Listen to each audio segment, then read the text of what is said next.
في المغرب كامل كلنا سولاتنا الاستاذه في صغرنا وقالت لنا مني باغي نتكبروا اشنو باغي نتوليو، الا واحد في المغرب ما كيتسولش هذا السؤال لان الجواب مكتوب قبل ما يحل عينيه. عرفتوا شنو هو الاحساس ديال تزاد وتلقى باك ملك امك اميره؟ كيفاش غادي تكون المعيشه ديالك وانت يلا حليتي عينيك في هاد الدنيا حتى كتلقى راسك امير وملصقه ليك التيكيته ديال امير المملكه المغربيه وانت مازال صغير ومستقبلك محدد مسبقا، انت غادي تولي ملك. كاين اللي غايقول يا حليلي واو احساس واعر وزوين وحياتي غادي تكون سهله ومستقبلي مضمون، ولكن اللي صعيب ماشي هو تولي ملك، اللي صعيب هو ملي تيفكر انه غادي يحكم شعب كيعترف ليه الكوكب انه اذكى شعب في العالم، وغادي يحكم بلاد تيقولوا عليها اذا كنت في المغرب فلا تستغرب، وغادي يورث مملكه عمرها اكثر من 12 قرن. ثقل اصعب منه ما كاين، وانت اللي واقف عليك المستقبل ديال المملكه المغربيه الشريفه، و40 مليون مغربي املوا فيك كبير لحد لا يطاق. قبل 2009 في كاع الخطب الملكيه كان الملك محمد السادس منين كيلقى الخطاب كيكون على اليمين ديالو كرسي واحد، كرسي جالس عليه الامير مولاي رشيد. ولكن 30 يوليوز 2009 عيد العرش وليدي كبر، العالم غادي تصدم. النجار كان عنده بريكول خاصو يصاوب كرسي جديد، كريسي غادي يجلس عليه طفل في عمره 6 سنين 6 سنوات لابس كوستيم ورجليه ما واصلينش للارض، وغادي يدوز مولاي رشيد للجهه اليسرى. هذه ماشي غير لقطه ديال البروتوكول، هذا اعلان رسمي، اعلان على انني انا هنا وهذه بلاصتي، انا الملك القادم، انا وريت عرش المملكه المغربيه، حفيد من نقشوا اسماءهم على حجر الابديه، لم اولد لاسير بين البشر بل لاذكر كابني للخلود، احمل ارث الاوائل، انا سليل الاسره العلويه المجيده. وفي 2012 حديقه الحيوانات بالرباط العالم غادي تصدم عاوتاني منين مولاي الحسن غادي يبان لاول مره في تدجين وبوحده وهو عنده 9 سنين، بحجمه الصغير بخطواته البريئه تنحني له رؤوس كبار فيأبى أن يترك يده ليقبلونها. الأخبار وصلت لفرنسا وكل شي شاف أن ولي العهد هو مازال سنان الحليب ما كيخليش يدو يبوسوها وكيسحبها بسرعة، قاطعا بذلك البروتوكول ديال ريكتو فيرسو، ومن ثم عمر مولاي الحسن ما خلى يدو يبوسوها، ديما كيجرها دغيا. Il fait ce geste bizarre à ce militaire, hop là.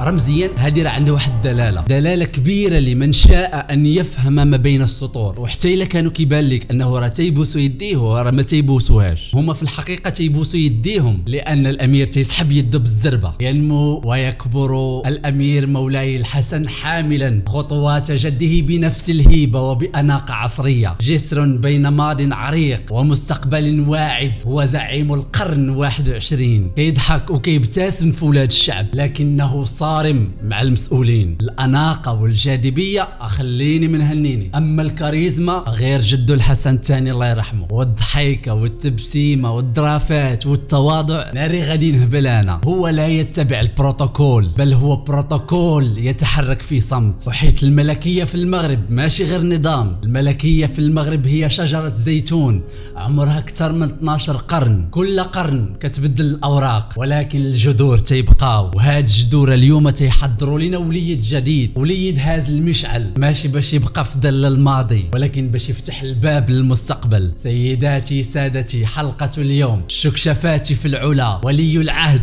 الذي أرعب أعداء المملكة المغربية سيأتي من حيث لا يترقب أحد، في زمن أرهقه الكذب وتآكلت فيه الوجوه، لا يحمل راية ولا يصرخ في الناس لكن حضوره وحده يربك، يزلزل وكأن الأرض تعرفه، لا يطلب الولاء ولا يلوح بوعد زائف بل يسير كأنه قادم من زمن آخر. فواش المغاربة تيعرفوا الأسرار ديال الملك القادم؟ واش مستعدين للمستقبل الزاهر؟ واش غادي يكون ملك بنفس الطريقة ولا ملك جديد؟ فين غادي يمشي بالمغرب معاه؟ شنو علاقة مولاي الحسن بالعسكر؟ كيفاش 22 عام وكولونيل ماجور؟ وكيفاش غادي يحكم المغرب؟ وشنو التحديات اللي تابعاه؟ ضروري تبعوا معايا الفيديو من الاول حتى الاخر ما تزقلوا والو، لان الطنجره ديال اليوم عامره كتبربر، غادي نحلوها غير بشوي وغادي نتبنوها ونشوفوا شنو فيها. اعطونا لايك، اشتركوا في القناه، تابعوني على الانستغرام. فين هو الانستغرام؟ هو الانستغرام. على بركه الله نبداو.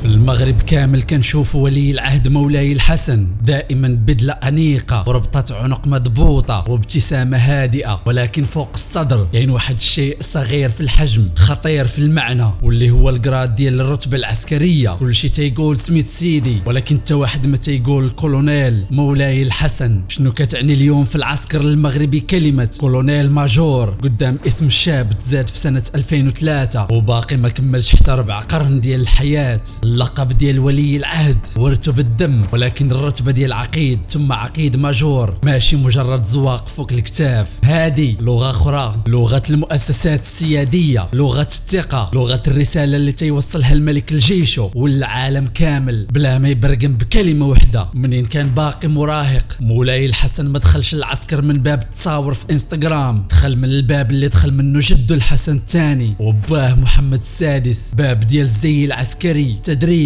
والمدرسة العسكرية المغربية. من صغره تعين برتبة عقيد في الحرس الملكي وفي القوات البرية وفي القوات الجوية الملكية باش يعيش كل فروع الجيش، ماشي غير يتفرج فيهم من الشرفة ديال القصر. أول مرة بان بلباس عسكري كانت قدام صفوف ديال الضباط الحقيقيين في التحية الرسمية في حفل أداء القسم، وكان واقف بجانب الملك القائد الأعلى ورئيس أركان الحرب العامة وسط بحر ديال الرجال لحياتهم مربوطة بكلمة الوطن أو الشهادة. الوقت كيدوز، الطفل اللي كنا كنشوفوه صغير في خطاب العرش رجليه ما واصلينش الأرض غادي يكبر يقرأ في المسيد السياسي والدبلوماسي في جامعة محمد السادس بوليتكنيك، وحتى المدرسة غير المعلنة للعسكر، مناورات واحتكاك بالقيادات وحضور في التدريب الكبرى، ملفات الأمن والدفاع اللي ما كيوصلش لجرائد الصباح. حتى جات واحد اللحظة في التاريخ، عيد العرش تطوان، الملك محمد السادس وسط ساحة المشور، الضباط جداد تيحلفوا القسم، الوحدات مصطفى والرايات مرفوعة، وفجأة كيطلع الخبر الرسمي ولي العهد الأمير مولاي الحسن ترقى لرتبة كولونيل ماجور في القوات المسلحة الملكية. كولونيل ماجور ماشي غير رتبة بين الرتب،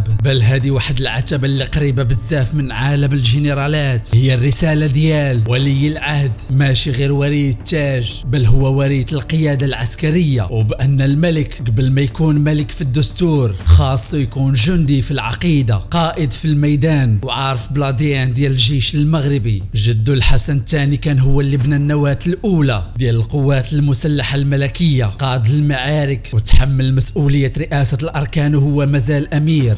باه محمد السادس هو قبل ما يولي ملك تعين من سنة 1985 كمنسق عام للمكاتب وأقسام القيادة العامة للقوات المسلحة، وتدرج حتى ولا جنرال دو ديفيزيون قبل البيعة. أما اليوم مولاي الحسن كيدخل لنفس الطريق، ولكن في قرن جديد، في مغرب مختلف، طيارات بدون طيار وحروب سيبيرية وصحراء مغربية خاصة حماية وحدود ملتهبة في الساحل وفي الصحراء. الرتبة ديالو في العسكر ماشي زينة البروتوكول، بل هي عقد الثقة بينه وبين الرؤوس اللي كيسهروا على الأمن القومي للمملكة، وإشارة صريحة بأن ولي العهد كيتحضر ماشي غير باش يقطع السينتا الحمراء في التدشينات، ولكن باش يكون هو القائد الأعلى غدا، وهو فاهم شنو كيعني شيما تكتيك، مناورة، جبهة، بريغاد وباطايون. من جهة أخرى الانخراط ديالو في العسكر كيقرب بولي العهد من واحد الفئة اللي ما كتبانش بزاف في الشاشات، ولد العسكري اللي خدام في القشلة في الصحراء، البنت اللي باها مرابط في الساحل، والشاب اللي قرا في مدرسة عسكرية باش يطلع ضابط. مولاي الحسن في صغره لعب الكرة في مركز تدريب القوات المسلحة في معمورة مع أولاد العسكر، نفس العشب، نفس الحذاء، نفس العرق، ولكن بمستقبل مختلف تماما. هنا كيبان المعنى الحقيقي ديال سليل الأسرة العلوية في نسخة القرن 21. ماشي أمير محاصر في البالكون، ماشي ولد ماما وبابا، ولكن ضابط كيتكون في المؤسسات اللي غدا غادي يكون فيها هو القائد الأعلى ديالها. هيبة الدم الملكي كتلتقي مع صرامة المدرسة العسكرية باش تخرج شخصية ماشي سهلة، واحد اللي غادي يقرر في مصير السلاح والأمن والحرب والسلام. في المغرب كامل كبرنا في بلاد وسط ناس عندهم واحد الهوس شديد بالدبلومات، واحد تيفتخر تيقول لك انا عندي ماستر، هذا تيقول لك انا عندي الدكتوراه، الاخر العكس تماما كيسب المنظومه تيقول لك قرايه ما عندها باش تفيد. وبين هاد الجوج كاين واحد الوليد تزاد ولقى راسو ما بيحكمش بهاد المعمعه اصلا، حيت السؤال الحقيقي ماشي شحال عندك من دبلوم، السؤال هو واش القرايه ديالك غادي تهيئك باش تحكم بلاد كامله. في الحاله ديال مولاي الحسن الموضوع ماشي ماشي شهادة كتعلق في الحيط. الموضوع هو مسار دراسي محسوب بالمليمتر، من اول حصة في القسم حتى لاخر امتحان في جامعة مديورة خصيصا باش تصنع النخبة اللي غادي تخدم الماكينة ديال المغرب في المستقبل. منين كان باقي صغير ما مشاش للمدرسة بريفي في حي سويسي، مشى لواحد المؤسسة اللي هي في حد ذاتها أكاديمية ديال صناعة الملوك، اللي هي المدرسة المولوية في القصر الملكي، وتم قرا الابتدائي والاعدادي والثانوي في سيستم خاص وصارم، اساتذه مختارين واحد بواحد من المغرب ومن الخارج، تيجمعوا ما بين تكوين كلاسيكي في المواد العلميه والادبيه وتربيه على البروتوكول وعلى التاريخ السياسي للمملكه وعلى اللغات. وفي 2020 في عز الجائحه اتى قالوا رسميا ان ولي العهد نجح في امتحان البكالوريا من الكليه الملكيه بتفوق في الايكونومي وفي العلوم الاجتماعيه وبنقطه مزيانه بزاف، ماشي غاداز والسلام. داكشي اللي بالنسبه لاي شاب مغربي شنو تيفكر، تيقول غادي خصني نمشي لافاك ولا نمشي للتكوين المهني ولا نمشي لشي مدرسه عليا. ولكن بالنسبه لولي العهد هذه بدايه ديال مرحله جديده، مرحله ديال تشكيل العقل اللي غادي يحكم من بعد. ما مشاش تيقرا شي تخصص اللي غادي يضمن ليه طرف ديال الخبز من بعد بحال الهندسه ولا شي حاجه، وما مشاش للتجاره باش يدير واحد الكارير في البيزنس. الطريق اللي اختاروا ليه المخزن كان واضح، الحوكمه، الاقتصاد والعلوم الاجتماعيه والسياسيه. والوجهه كليه الحوكمه والعلوم الاقتصاديه والاجتماعيه في سله الجديده اللي تابعه لجامعه محمد السادس متعدده التخصصات التقنيه، الجامعه اللي اليوم كيشوفوها كمختبر كبير لصناعه قاده الغد في المغرب وفي افريقيا. وفي العام الجامعي 2020-2021 مولاي الحسن كيدخل لونفي ماشي كسمو الامير ولكن كطالب في شعبه العلوم الانسانيه والاجتماعيه، كيقرا مواد بحال السياسه، الاقتصاد، العلاقات الدوليه، التاريخ المعاصر، السوسيولوجيا والفلسفه السياسيه، باش قبال ما يجلس على العرش يجلس اولا قدام السبوره ويفهم كيفاش كيتبنى القرار ويفهم منين كيجيو الازمات وكيفاش كيتصرف زعيم دوله في عالم معقد. راه ماشي غير هكاك ان هذه الجامعه بالضبط هي مبنيه مع لو سي بي ومربوطه بشبكات دوليه، وماشي غير هكاك ان النخبه اللي كتقرا فيها اليوم هي اللي مرشحه باش تكون المخزن الجاي في العقود الجايه، لان ادخال ولي العهد لهنا فيها رساله ان الملك القادم غادي يخرج من نفس المصنع اللي غادي يخرج الوزراء والتكنوقراطيين ومهندسي السياسات العموميه في المغرب. الوقت كيدوز، المواد كتعقد، واختار هو يتخصص في العلاقات الدوليه وبقى في التكوين ديالو 4 سنوات وخد شهاده جامعيه في العلاقات الدوليه. وعلاش بالضبط العلاقات الدوليه؟ العلاقات الدوليه ماشي غير قانون دولي والامم المتحده، بل هي مدرسه كتعلمك كيفاش كيفكر الاوروبي، كيفاش كتخطط امريكان، كيفاش كيتفاوض الخليجي، وكيفاش كتلعب افريقيا في المعادلات الكبرى. ووسط هذا الشيء كامل فين المغرب يقدر يحط راسه ويبان ويطلع. وفي الدروس كيقراو تقارير كتجي من مراكز بحث، من كيس ستاديس على دول رائده صاعده بحال رواندا، بحال البرازيل، بحال تركيا، الدول اللي دارت واحد الطفره وطلعات، كيفاش داروا قفزه اقتصاديه وكيفاش استغلوا الدبلوماسيه كأداة للتنميه. ودائما وسط الطاوله كاين سؤال، هو شنو يمكن يتدار في المغرب؟ هذا التكوين ماشي غير نظري فقط، اللي متبع الدوسي راه تعرف ان ولي العهد كيتلقى موازاة مع الجامعه، تدريبات، لقاءات مع مسؤولين دوليين، حضور في القمم وفي المؤتمرات، ومن وراء الستار كاين فريق ديال الاسماء الثقيله اللي كتعلموا كل حاجه وكتسهر على التاطير ديالو باش يكون فيه واحد الميكس ما بين العلوم السياسيه، الاقتصاد، المانجمنت والعلاقات الدوليه. وفوق هذا الشيء كامل الامير ديالنا تيتكلم 5 ديال اللغات، العربيه والفرنسيه والانجليزيه والاسبانيه وحتى القليل من الامازيغيه، باش غدا من يجلس مع ملك ديال اسبانيا ولا رئيس فرنسا ولا رئيس ديال الامريكان يهدر معاهم باللغه ديالهم بلا ما يحتاج مترجم. في الوقت اللي اي مغربي كيبغي اول مره يسافر خارج البلاد كيمشي سياحيه لشنغن، الا واحد في البلاد اول مره داز من المطار ما كانش خارج باش يفوج، كان خارج كرسول رسمي للمملكه المغربيه، كيمشي يصافح ملوك ورؤساء دول وهو باقي طفل صغير ولكن مكتوب في البادج ديالو كراون برنس اوف موروكو. من 2010 وانت طالع كل مره كيبان فيها ضيف كبير في القصر الملكي الملكي، ملك، رئيس، امين عام، بابا الفاتيكان او زعيم عربي. كتلقى في الكادر ديال الصورة واحد الطفل واقف حدا الملك محمد السادس، حافظ البروتوكول، ساكت مركز، تيشوف كيفاش كدار السياسة وهي لابسة الجلابة ديال الاستقبال الرسمي. البداية كانت خفيفة، تقديم جوائز في مباريات الفروسية وحضور بعض المراسيم في المغرب، يتصور مع ضيوف باه الرسميين. خطوات صغيرة ولكن محسوبة، بحال شي تدريب ميداني باش يتعود على فلاشات الكاميرات وعلى لغة الجسد قدام الكبار. من 2013 تقريبا ولا كيبان رسميا في الأنشطة الملكية، يشارك في المناسبات الوطنية، كيجلس في البلاصة ديال ولي العهد وكيتعلم كيفاش كدار الجلسة، كيفاش كتكون النظرة، فين توقف،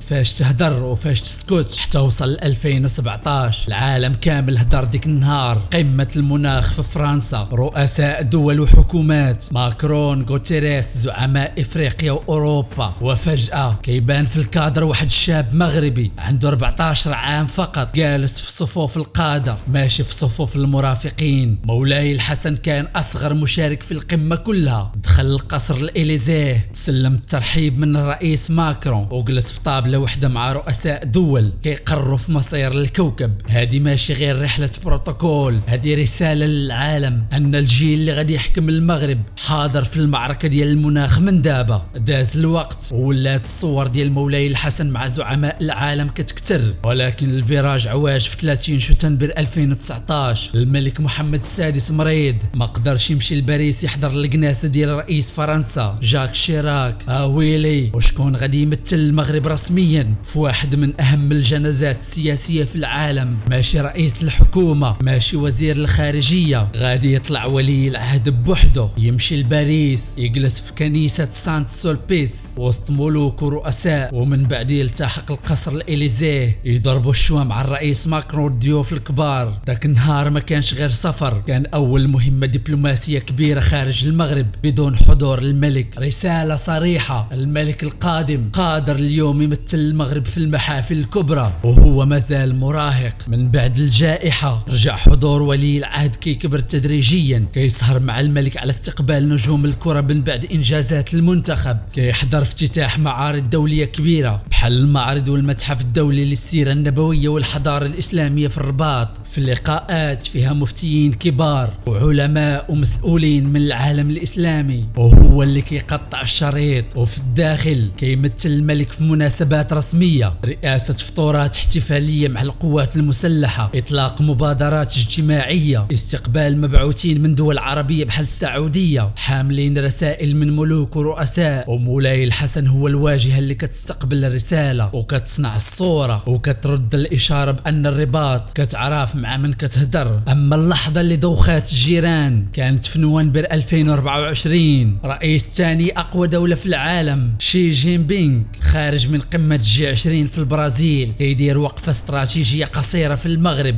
وحلف مولاي الحسن تيذوق تمر زاكورا. جاء على أساس زيارة رسمية قصيرة، منين شد الطيارة وقف في مطار محمد الخامس في كازا. شكون اللي كان كيتسناه؟ ولي العهد مولاي الحسن حدا رئيس الحكومة عزيز أخنوش. استقبال رسمي، بساط أحمر، تحية وموسيقى عسكرية وحديث مباشر ما بين رئيس الصين وولي عهد المغرب. قبل حتى ما تبان أي صورة للملك، الوكالات العالمية كتكتب والصينية بالخصوص بتكليف من الملك محمد السادس. ولي العهد استقبل الرئيس الصيني ودار معاه محادثات ودية. رمزيا كانت هذه أفضل صورة، أن الصين كتعترف بولي العهد كمحاور رسمي باسم الدولة، وأن المغرب كيبعث إشارة بأن المستقبل ديال الشراكة مع بكين ماشي مرتبط بولاية ملك واحد، بل بمسار كامل غادي يستمر مع الملك القادم. وماشي غير الصين، في 2025 ولات مشاركته أكثر كثافة، استقبال أطفال القدس في القصر بتطوان بأمر من الملك، وتمثيل المغرب في مناسبات دولية بحال جنازة شخصية ملكية أوروبية، ورئاسة حفلات رسمية على شرف أبطال رياضيين. كل مرة كيبان فيها كيزيد يترسخ في العقل ديال المغاربة والعالم كوجه رسمي للمغرب.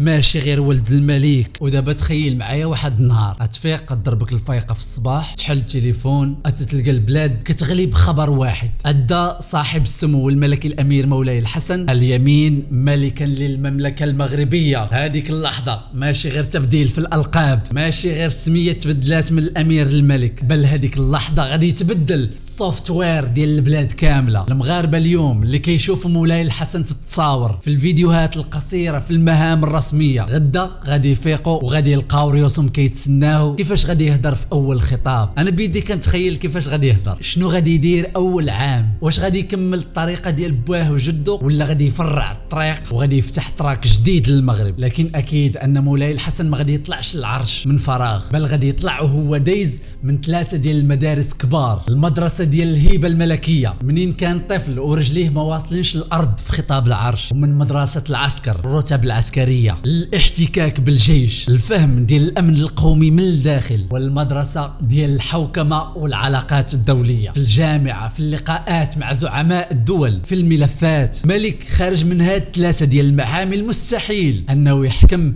بحال واحد جاي من لا شيء. منين غادي يجلس على العرش اول حاجه غادي تكون واضحه ان مولاي الحسن هو ابن العهد الجديد، لكنه حفيد سنوات الرصاص. في نفس الوقت عارف وفاهم شنو هي دوله قويه في الامن، وفاهم شنو هي الكرامه ديال المواطن في الزمن ديال السوشيال ميديا، عارف شنو دار باه محمد السادس في البنيات التحتيه، في الموانئ، في الطرقان، وفي الصحراء، وفي الدبلوماسيه، وعارف حتى شنو باقي كيقلق المغاربه، عارف المشكل ديال الصحه والتعليم والشغل والكرامه اليوميه. فغالبا منين غادي يدير اول خطواته كملك غادي يكمل على 3 ديال المحاور كبار. المحور الاول الدوله القويه، الجيش القوي، والامن الذكي. مولاي الحسن متشكل في ظل ملفات الصحراء، الساحل، الارهاب، الهجره، التجسس، والطيارات بدون طيار. ماشي جاي في واحد الزمن بسيط فيه غير جيش وحدود، غادي يحافظ على الخط، الدوله ما كتعداش. ولكن اللي حك عليا غنعطيه على شي دور. غادي يطور العقيده العسكريه، غادي يواكب التكنولوجيا، وغادي يزيد في التعاون مع الحلفاء الامريكان والدول القويه. ولكن في نفس الوقت غادي يفهم ان اي حرب اليوم ماشي غير دبابه وطياره وجنود كلاشينكوف. الحرب اليوم ولات اقتصاد، ماء، غاز، المعادن الحرجه، الداتا، الذكاء الاصطناعي. اما المحور الثاني هو الدوله الاجتماعيه الذكيه. مولاي الحسن قارئ اقتصاد وعلوم اجتماعيه، عارف ان المغربي ما كيبغيش غير يسمع مشروع كبير سيتم التدشين، استثمار اجنبي. عارف ان المغربي اليوم باغي مستشفى كيتعامل معاه كانسان ماشي كرقم، باغي مدرسه ما كتفرسش ما بين ولاد القصوره وولاد الدوار، اداره اللي كتحترم الوقت وكتحترم الكرامه ديال المواطن. غادي يميل اكثر للفكره ديال ان الانسان المغربي هو اول شيء، واهم حاجه ان المغربي يعيش بخير ومزيان وفرحان، واهم حاجه هي الكرامه ديال المواطن المغربي. قبل ما نتصاور قدام العالم ممكن نشوفوا معاه واحد البوش قويه، التغطيه الصحيه، في الحمايه الاجتماعيه، في اصلاح المدرسه العموميه، ولكن بفلسفه جديده بالنتائج في ارض الواقع ماشي غير في الوراق. والمحور الثالث هو المغرب كقوه اقليميه بصوت شاب. اليوم محمد السادس بنى الصوره ديال المغرب كفاعل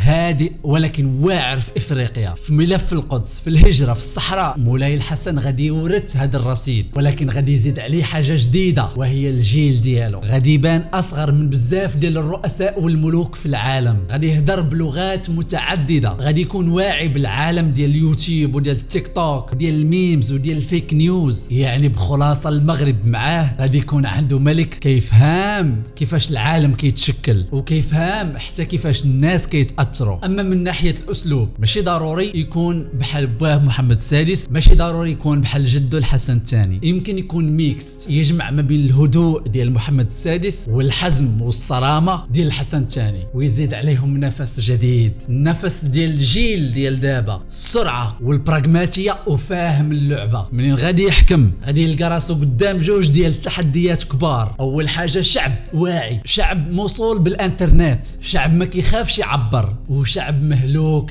بالوعود الفارغه. والتحدي الثاني هو عالم قاصح، دول ما عندهاش صداقه فابور، كوكب فيه تحالفات كتبدل بسرعه، وحروب غير متوقعه وما كتعرفش اش غيطرا. فإلا قدر يجاوب على هاد الجوج فراه غادي يبني واحد الطبعة ديال الملكية المغربية غتكون ملكية قديمة في الجذور ولكن جون وشابة في العقليات وفي القرارات. ندوزو دابا كيفاش غادي يولي المغرب معاه. غالبا غادي نشوفوا مغرب أكثر حضورا في إفريقيا، شركات مغربية، بنوك، فوسفات، طاقة متجددة ومياه وأمن غذائي. مغرب ديال الطاقات المتجددة، ديال الهيدروجين الأخضر، ديال الطاقة الشمسية والريحية باش ما يبقاش تابع للنفط والغاز العالمي. غادي نشوفوا معاه مغرب كيراهن على الإنسان وعلى الشباب، على لي ستارت اب وعلى ريادة الأعمال وعلى الديجيتال وعلى هادشي جديد وجامعات قوية وتعاون دولي. غادي تحايد داك التصور ديال شديت الباك خاصك تمشي تقرا في أوروبا. أما من الداخل غادي نشوفوا منه إشارات قوية في ملفات حساسة. غادة تكون محاربة الفساد بشكل أكثر وضوح. الفساد غادي يتحيد. غادي نشوفوا معاه ربط المسؤولية بالمحاسبة. غادي يطهر السياسة من الشكليات وتعويضها بأشخاص ديال الخدمة ماشي ديال الهضرة، لأن ملك شاب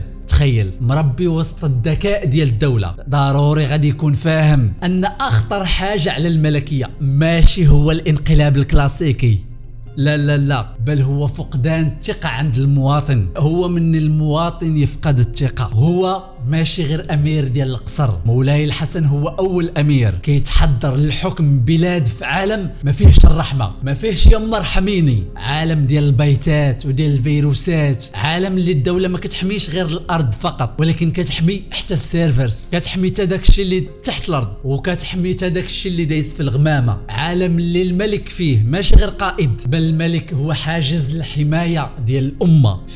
فعلا كيبان ساكت، كيبان مرزن وهادئ وصارم، ولكن راه الدبلوماسية راه ماشي هي الهضرة، ماشي هي كلمات، بل الدبلوماسية هي الصمت اللي فيه معنى. الوقفة ديالك كيفاش كتسلم، فين كتحط عينيك، فين كتحط يدك، شكون كيوقف حتى توصل. وبهذه المناسبة تنقولوا ليه المغاربة كاملين رجال ونساء وأطفال وشبان راه تيحبوك وواقفين معاك وفي جنبك وديما معاك. حفظك الله ورعاك والله يطول في عمر ديال باك. سيداتي سادتي، حلقة اليوم سالات. شكرا لكم بزاف على المتابعة. ما تنساوش تعطونا لايك، تشتركوا في القناة، تتابعوني على الانستغرام. فين هو الانستغرام؟ ها هو الانستغرام. كان معاكم خوكم وحبيبكم يونس مسرار. السلام عليكم، دوزوا بخير.